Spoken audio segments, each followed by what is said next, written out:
Welcome to Refocused Radio. Once again, we are here today, and today we have another show lineup for y'all. We have our special guest, Dain Dunston. He is the author of Being Essential, and he's the founding partner of Reservoir LLC. You can go to his website, daindunston.com. We're going to sit down with him and talk about everything that you need to know when it comes to his book, because I'm excited to know more about his history and more about his professional background. Because over 30 years, Mr. Dunston has been the go-to advisor for executive coaching for big powerhouses like GE, IBM, BMW, Pfizer, and many more. He's not just coaching performance, he's also guiding people towards purpose. And we're going to learn more about his company that he's a founding partner of, Reservoir LLC, all about his leadership and different resources that he provides through his brand. First and foremost, I just want to welcome him to the show and say thank you for your time for being on the show today. Dain, how you doing? Doing great, Shemaiah. Thank you so much for having me. It's great. I know you have a ton more on your portfolio and what you do, but to kind of condense it a little bit for the sake of time, I'll give you the honors. Kind of tell us a little bit about what was the reason why you wanted to write the book, and what are some of the things that you are promoting for your readers? Yeah. So I spent a lot of years coaching executives and helping people figure out. And, I started out as a speechwriter and a speech coach. And so imagine being, on stage in an empty hotel ballroom, and they're sitting up seats for 2,000 or 3,000 people. And you got a leader next to you who is either looking to you for some help or is like, I don't need it, stay away, right? And I could work with both of them. I would stay away. Or somebody would walk up to me and say, hey, Dain, how am I doing? Help me do this better. Help me figure this out. What I learned pretty quickly, over the first 5 years I was doing this, was these guys, they didn't go very far. In most cases, they did not make it to the top seat. In many cases, they didn't last for very many years. They just were so afraid. And I figured that out. That's what it was. It wasn't that they were just arrogant or thought they were so important. All of that was just to hide their fear. The guy who was vulnerable said, hey, give me some help. I'm going to be standing in front of 3,000 people tomorrow. I got to look good. And what I discovered, it wasn't so much about what they were saying on stage. It was who they were being. That was what the presentation was. So presenting yourself.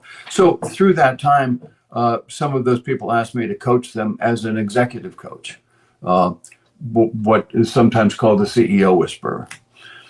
And what you're really whispering in a situation like that is not like, hey, why don't you go try this? What you're whispering is, who are you being right now? Where's your head? Where's your heart? What's causing this behavior? So let's get that straight.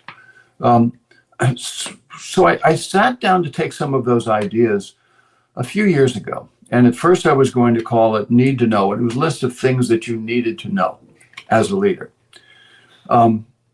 But as I refined the idea, I said, oh, no. It's not like a list of things. It's some questions. It's what are the questions you want to ask yourself when you step up onto that stage or you walk into your office. It's who you're being. So that's what I dove into. And I think if you think about it, what's the one question that we sort of all ask when we're little kids? However we word it, it's like, who do I want to be when I grow up? And usually as little kids, we have roles. So at one point when I was a little kid, I wanted to be a policeman, right? I was living in Los Angeles. Something came in the mail. It was a card inviting people to try out to be motorcycle cops for the city of Los Angeles. And I ran into my mom and said, Mom, I want to do this. It didn't occur to me that at 6 or 7, I probably wasn't old enough to do that, but that's what I wanted to do. Interesting question would be, why? Was it a sense of that's a powerful way to be a person, a sense of, oh, they help people? Or was it like, oh, you get to ride motorcycles? I don't know. At the time, I don't. But so when I sat down and started really getting into the book, I was starting with the question of, who am I being, right, in this moment? And I asked a lot of executives. I had a talk with the former head of UPS, the CEO, and we had a conversation. I said, when you, how important is it for you to be really alert to who you're being, to ask that question? And he said, holy cow, man. He said, when I start off, when I back my car out of the driveway, I'm in Atlanta. We're one of the biggest companies in Atlanta. Plenty of people would see me drive by and go, oh, that's, he says, if I'm looking angry, if I'm looking flustered, if I get aggressive in my driving, people are going to say, hey, something's going on there. He says, if I pull into the garage at headquarters and I look like I'm really pissed off as I'm walking through the garage, people feel that. And it makes them feel something different. He said, woe unto me if I get in the elevator and don't say hi to people. He says, I got to really know who I'm being as I'm walking through there. And the sense of who you're being is not, I'm being the chief executive, or I'm being really tall and walking really straight. You might want to do that to get your mind straight. But it's really like, I'm being open and clear and paying attention to people. These people work really hard for the company. They don't work for me. They work for our customers. Let me honor them with a hello, that I notice them and go through that. And that really started. So I added to that question the question of, what do I want? So if you think about it, asking who you're being, who am I being, asking that question changes who I'm being. It literally makes me stop and change who I'm being. I probably was heading down to the marketing department to grill somebody about why this ad campaign isn't working or something, right? But when I ask who I'm being, I said, well, that's not what I want. I don't want to be that. It changes who I'm being. And so the next question is, what do I want? Changing who I'm being changes what I want. So now I'm walking down to the marketing department to see how I can help. You know, what do we need more resources? What's going on? How did that happen? Not to make somebody wrong.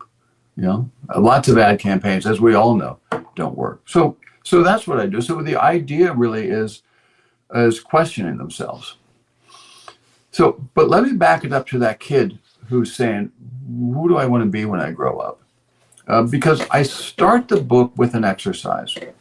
And I'll do it with you. So we can both do it, and I'll share. I call it the essential child exercise. Martin Ray from Stanford, who's for a long time has taught a course in creativity, calls it the highest goal.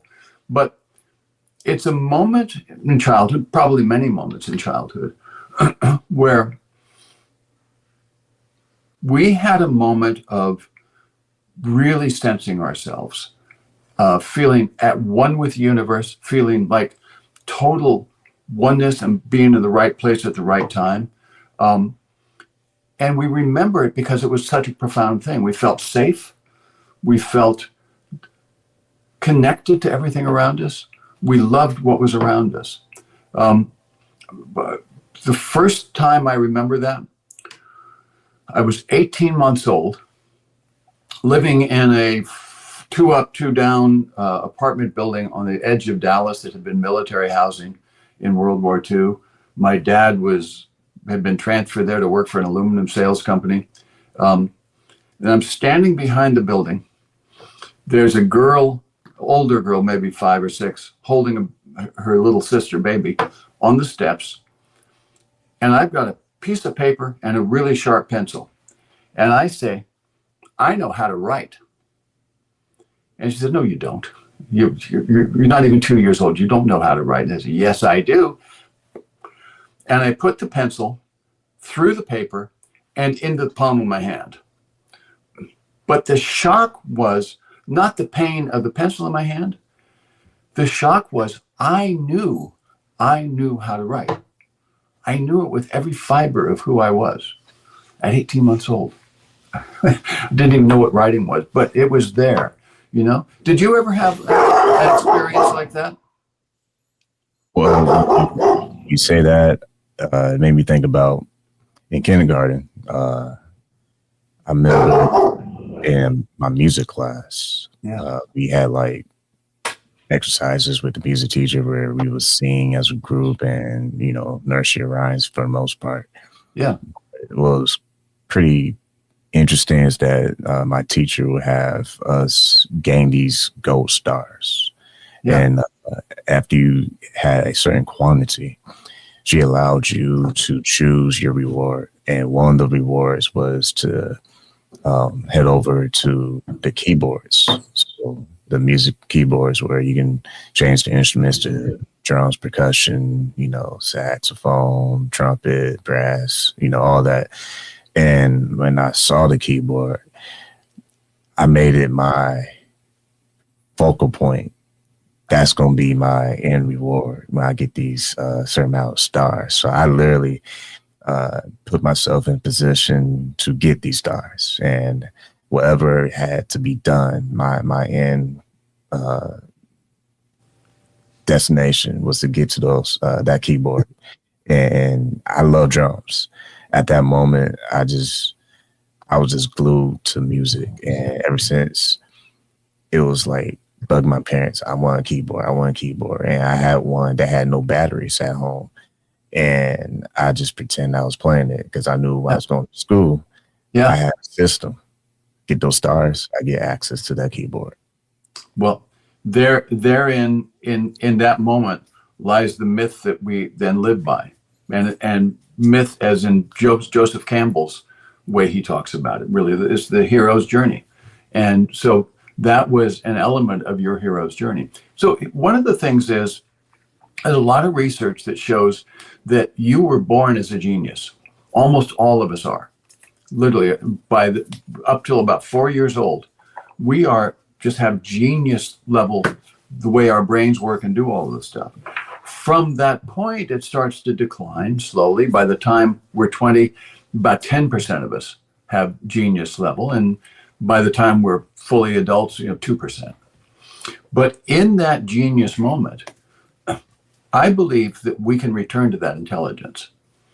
I believe that you can return to that intelligence on the keyboard. I can return to that intelligence with the pencil. And that's pretty powerful. What if we could find that essential self, that is, go from that essential child to the essential self that we are inside now, and then open up to really be our best self. And I don't mean our best behavior. I mean, like literally actually radiant as a human being internally, in our thinking, in our relationships, in just our sense of who we are. I call it radical self-awareness. It's really being able to be in the moment and say, oh, let me take a big breath, because I just felt some fear and some anxiety. Let me step back. All right, let's go ahead. And what's funny is, just to kind of touch on that experience, was growing up, I was always shy, introvert. And people always say, oh, you're not, because they see me doing the show. And I'm like, well, I still have some of that in me, but I've learned to deal with it and just make things happen.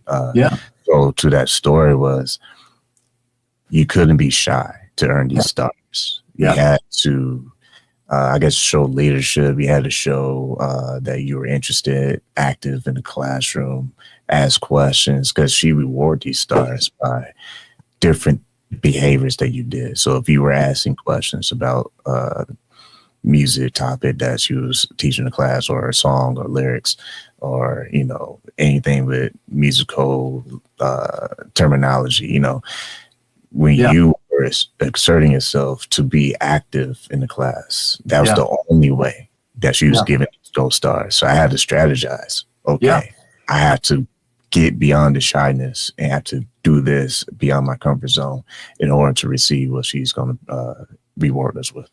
Isn't that awesome? Did you go on to a career in music? Did you carry that through in your life?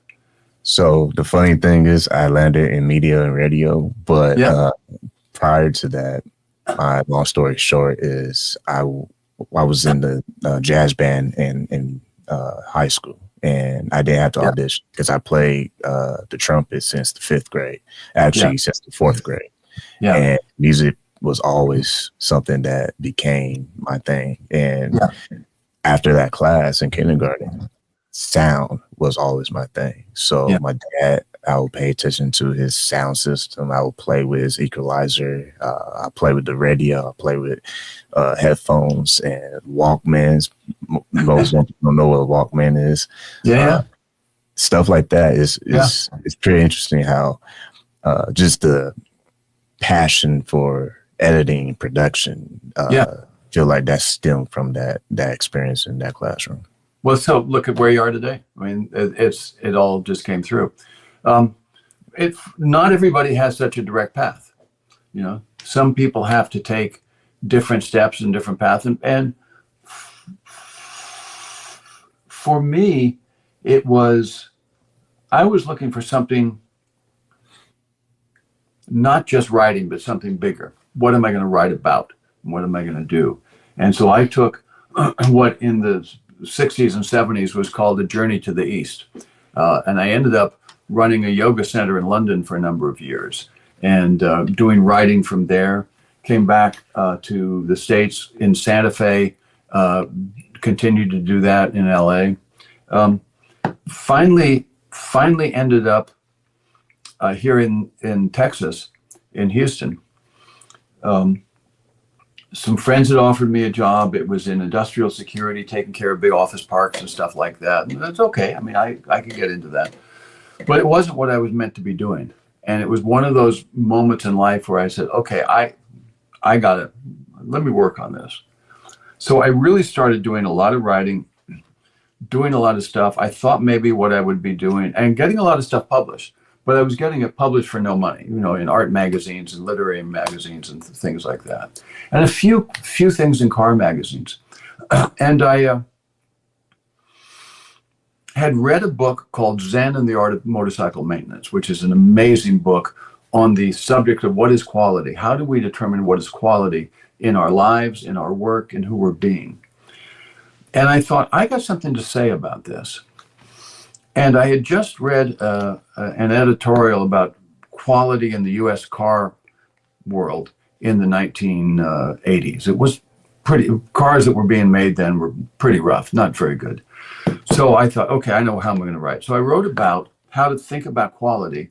I called it How Chevrolet Lost Its Mojo, and how they went from being they built these cars that were like tanks. I mean, they were great. You know, when I was a little kid, we would sit in a 56 Chevy and pretend we were sailing a battleship, you know, and it just felt like that. And so now they were kind of junky. And I sent it off to a big car magazine, and I didn't hear anything. I didn't even get a rejection letter, nothing. But 2 months later, the phone rings. And there's a voice says, "Hi, my name is Don Runkle. I'm the chief engineer at General Motors. I want to talk to you about this article you wrote." And he said, "We've been trying to articulate this for 10 years. You did it in 10 pages. Can you turn this into a speech?" And Shemai, I literally, it was like I vaulted into the C-suite and stayed there ever since, because suddenly I found a way to take all the threads of all the things I'd been working on and help them figure out what words they wanted to say, what story they wanted to tell, and then stand next to them on the stage and help them figure out who they were going to be when they told that. And that's the lesson for all of us. As a parent, as a leader of an organization, as someone, as a broadcaster, as a coach, we all have to figure out who we want to be, find our essential self, and be it as much of the time as we can.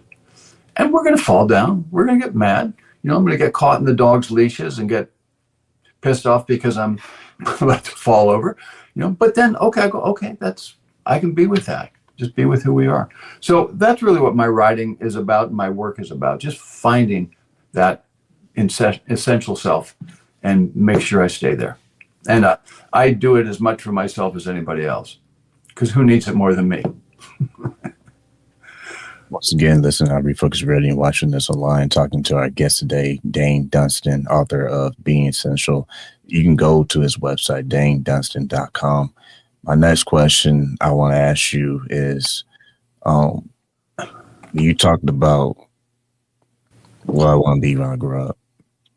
I had the same roller coaster, if you will, because, of course, I had a personal heart strings with the kindergarten experience with the music thing. But I got older, third grade, when that question was starting to be prompted by teachers, I automatically said fireman. I don't know what it was. I just had mad respect for firemen. I remember seeing fire trucks and stuff like that, and it's just something that came to mind. Totally not where I went down that path. And in middle school, I was like, well, I want to be a sniper. I want to have some kind of military experience, but I'm real reserved and quiet. I just want to be behind the scenes and be a sniper. That was my very specific Interesting. idea. And then that didn't fall through. Long story short is I wanted to get into the Air Force. And I was like, I got all these random ideas, but I end up in media. But I had a brother who he served in the Navy, and I have a grandfather who was Marine. And it's like, it's funny how things end up mapping out, but I'm doing exactly what I was actually naturally drawn to, and that was the art of sound. Well, so let me then proceed, because you talked about who you were being, what you wanted, which was what in that context was who you wanted to be. The next question that I use after that is, what wants to happen? With you, clearly, for whatever reason, military career didn't want to happen. What wanted to happen had been in you all that time, it looks like to me, with the keyboards and all of that stuff, to bring you to sitting in front of that microphone right now. That was what wanted to happen to you. And what wanted to happen to me was, I can write. And that one article, just on a whim, I wrote and sent off, boom. And when we can get tied into what wants to happen and understand that, that's a real gift. My next book is following that. How do we sense the presence? How do we sense the future that's around us? Where do we go to that? How do we find what's next for us? What's next for our society? How do we find what's best? What's right? What can we do that takes that essential child's self and projects it now into what's next, what's future, what's happening? And I think that's a fascinating question. How do you look at that? How do you look and see what trends are coming? What's happening in the world around you? It's crazy because, the more I'm thinking about this conversation, the more memories start just pop in my head. Because when I was young, it still is to today, is I literally can have a photographic memory of a exact moment, knowing exactly where I was. I can see the space of the room, and I can see myself just times where I would listen, because my dad loved jazz music. I would listen for hours, jazz music. And here's the crazy part. I would literally spend hours playing with the EQ. And I'll cut off the high frequencies and the low frequencies and the mid frequencies. And I would just zero it all the way down to negative so it'll disappear. And for hours, I'll just listen to what was the difference of the song, the track, the bass going away, the high end going away, making it sound dull, making it sound crisp, making it sound true. It was so interesting that I was doing that at such a young age. And that exactly is what I've been doing for the past 10 years of me in my radio career, but not just radio career, producing and doing behind the scene production in all realms, but specifically in audio mixing, mastering, and presentations. Yeah. Isn't that amazing? What a great story. And you had a sense of how it happened. I did. We don't always. So for people who are sitting there as you and I are talking, say, well, wait, what about me? I have no idea where I am. I hate what I'm doing. I've got this terrible job. How do I figure this out? So I think the question is to really, really start asking yourself a lot of questions. Sit down maybe every morning before you do everything, or your first cup of coffee or something, and just quietly just ask that question. Write a note to yourself. What's out there looking for me that wants to happen? If I can't figure out what's in here looking forward, then what's out there looking for me? And it's pretty interesting how ideas can come to us. There's a quote from Martin Buber, who was a famous philosopher. He says, "This is the eternal origin of art, that a human being confronts a form that wants to become a work through them." You did that. I was able to do that. But if you're listening and you haven't been able to find that yet, just keep sitting down and looking for it. Ask for, what's an idea that wants to manifest through me? And I guarantee you, do it enough, learn to quiet your mind, be really clear about who you're being when you ask it and what you want, and you will be surprised how fast that idea can come. It's kind of amazing the way this works. And it's not just me saying this. I mean, there's so much neuroscience about this. There's so much work that's being done about how these things happen. There's a great book by Elizabeth Gilbert called Big Magic. She wrote the novel Eat, Pray, Love, and very, very great novelist. And she talks about the idea that as writers and creative people, there are ideas out there looking for someone to take them on.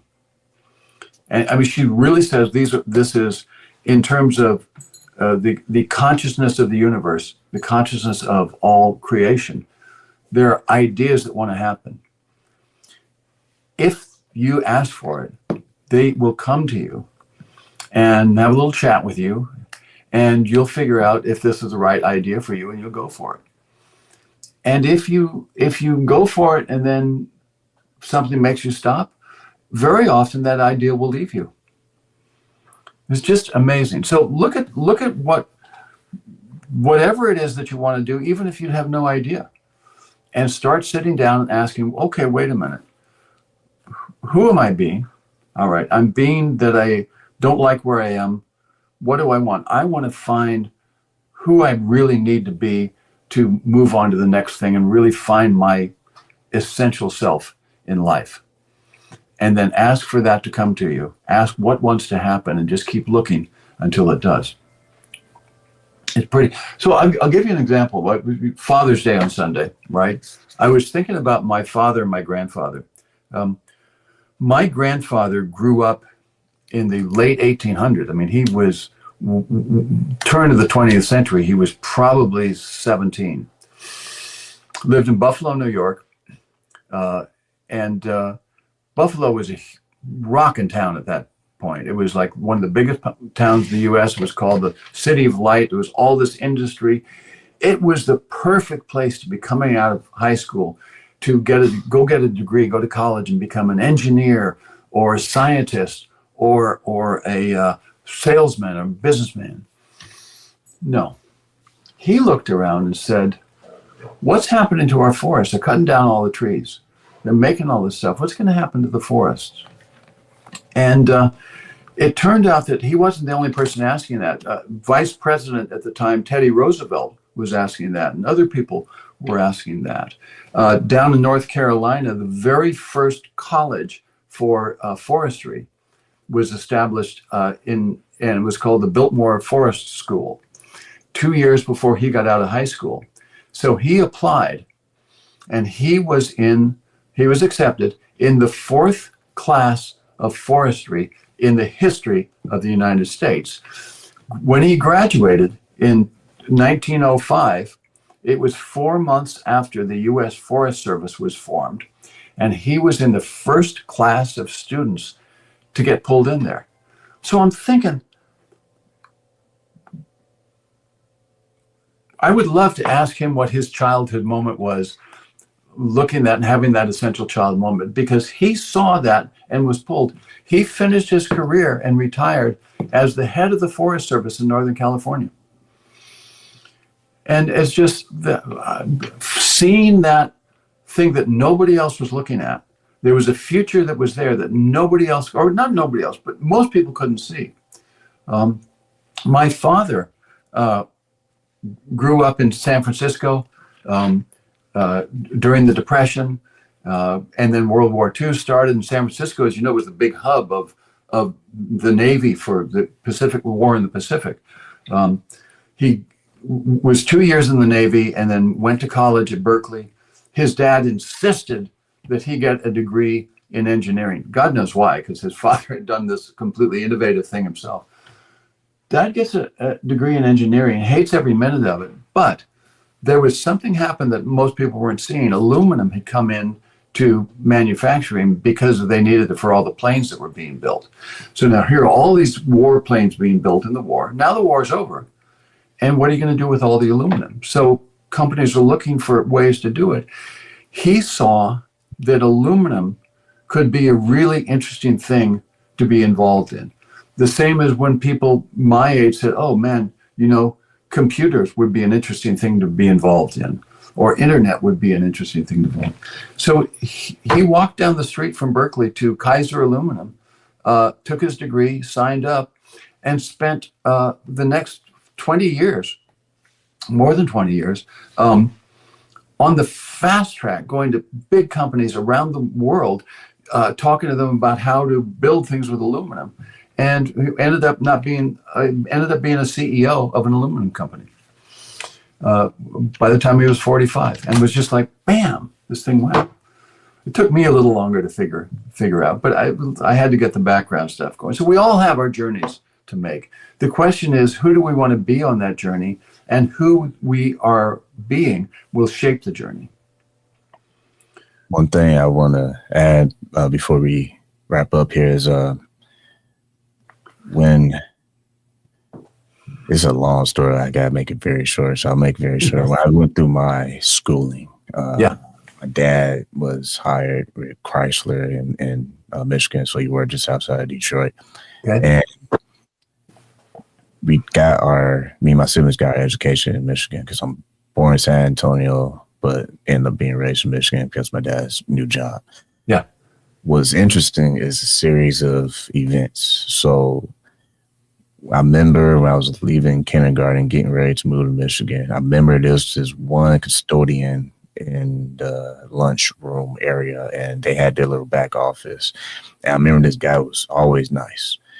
And I don't know why I prompted this question to my dad, but I was like, there's this custodian, I probably said janitor at my young age. Yeah. I said, can you share your barbecue with them? It was such a random thing, you know, it was such a random question. Yeah. But I just felt I wanted to do something nice before we left to Michigan. And this guy just stood out as a very kind person. I wanted to do something nice for him. And my dad actually did it. One time we had barbecue and I got a plate to this guy. Yeah. It was like the Gold Stars mission, you know, to get access to the keyboard. I had to get this Gold Star and get access to get to this guy. I got to get him a plate of barbecue. Yeah. Long story short is I did it. I'll never forget the shock on his face. He said, wow, you did that for me? I said, you know, I don't know what I said because I was too young, but I just the feeling of wanting to do something, and I did it. And I just felt like that carried with me throughout my years, from school, studying philosophy, to the show being birthed in the barbershop.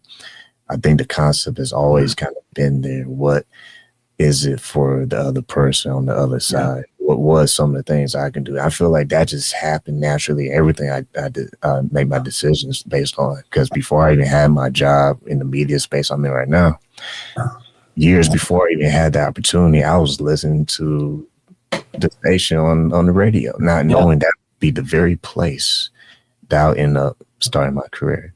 So it's so funny how a lot of things kind of just work Yeah. out as you are pushing yourself to better yourself.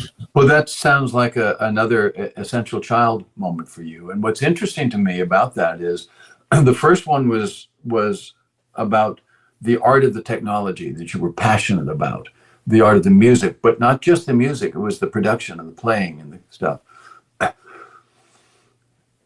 But that wasn't enough. So you added the art of seeing people and letting people be seen. And look at what you're doing now. You know, bring a guy like me on, and the wonderful thing I was listening to a couple of weeks ago with the story of his grandmother's tree, the Native American. So, but bringing these stories and these people is like you're just shining a light on so many people. It's amazing. It's really great. Well, this has been a fun conversation. I really enjoyed talking to you. Yes, I appreciate this was a really good dialogue. And I feel what's so interesting about this is I didn't talk to you beforehand. So I did prepare for telling my childhood story. But I think it's very cool how things end up panning out the way they were always meant to be. And I feel like when people always put, like you said earlier in the show, your heart and mind. Like you said with that executive who he realized through self-awareness, if I am aware of the moment I'm in and understanding people are watching. It's funny you said that because I'll keep it 20 seconds short. A guy who gave me a lot of wisdom and insight in radio broadcasting and being a host who passed away not a few years back. He gave me some great advice and he brought me on his show. I'm like, you talking about being seen. Wow. He gave me a chance to be heard. Yeah. All across Texas before I even had my official shot to even be a radio host. Yeah. That's goosebumps right there because he saw something and he took the time to say what he said to me. And as a radio veteran, he gave me the opportunity to be on his show. He asked me if I would. So he saw something before it became something because this is way before the thought of the barbershop. Yeah. This is fundamentally pivotal, shifting me into a space that I never even could have put on my bingo card. So being seen is a powerful thing. It's so funny that you say that because one of the things I say so often to people is what matters most to anybody who's working for you. If you're a leader, the greatest skill you can have is letting people know that you see them, that they feel seen. Because you do that to me, then I just want to be seen that way continually by you and by other people. So I'll live into that if you just give me that. It's so powerful. That's really, really great, Shemaiah. What a great story. Appreciate you. You felt like you interviewed me at the same time. So again, for our audience, make sure you go to Dain Dunston's website, daindunston.com, and get a copy of his book, Being Essential, and learn about all of what he does with his brand, being a founding partner of Reservoir LLC. And like I always want to say to you, Dain, and like we do to our guests, man, thank you for your time this morning. Well, thank you. This is really fun. Enjoyed it.